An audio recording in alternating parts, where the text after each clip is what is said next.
বিভিন্ন খাতে রাজনীতি থাকবে না, একটা সুস্থ রাজনীতি তৈরি হবে। কিন্তু দেখা গেল এটার বিপরীতে আমাদেরকে অবৈধভাবে অনৈতিকভাবে একেবারে অনৈতিকভাবে আমাদেরকে চাকরিচ্যুত করা হয়েছে। এমনকি মেয়েদের যে নিরাপত্তা, মেয়েদের বদলি থেকে আরম্ভ করে সবকিছু তোয়াক্কা করা হয়নি, বিভিন্নভাবে তাদের হয়রানি করা হয়েছে। ইভেন একটা বিধবা মেয়েকে ছাড় দেওয়া হয়নি। একটা বিধবা মেয়ে সে চাকরি চলে গেলে কিভাবে কি করবে, তার যে এত বছরের সার্টিফিকেট এবং তার যে অভিজ্ঞতার সমন্বয় ছিল, সেই তার অভিজ্ঞতাকেও মূল্যায়ন করা হয়নি।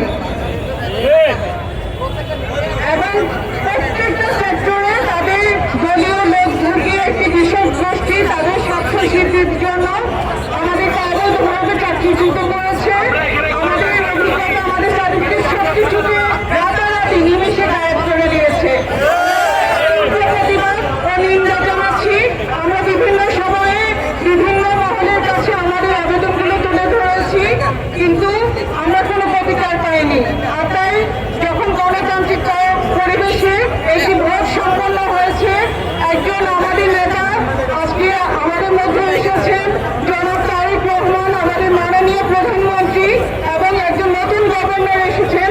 আমাদের তাদের কাছে আমাদের সবিনয় নিবেদন, আপনারা এগুলো এই নীতিহীন, এই অযৌক্তিক চুক্তি বাতিলকে এবং চাকরি বাতিলকে আপনারা বন্ধ করুন এবং আমাদের চাকরিকে আবার পুনরায় বহাল করুন।